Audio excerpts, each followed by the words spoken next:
To me, it seems perfectly obvious that if you take the most talented people, give them the skills that give them thorough training in the skills that they are going to need for their job, supply them with the best technology and tools that they can possibly have in order to complete that job, and give them all the time they need in order to do the best possible job,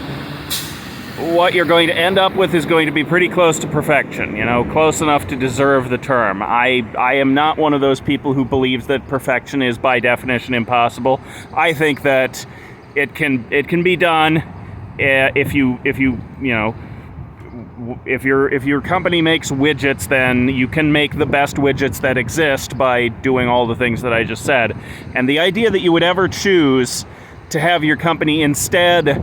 fulfill on a contract saying that you would be done making X number of widgets by a certain deadline, and you end up,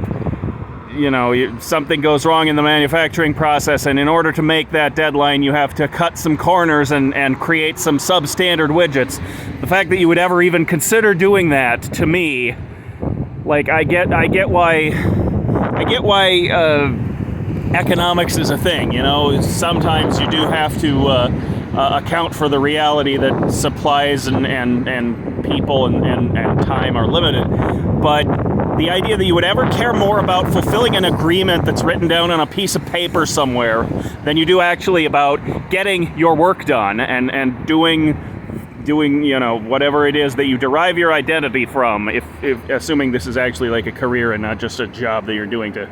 punch a clock and get a paycheck. That's a whole separate issue. But anyway, it does not compute for me why you would ever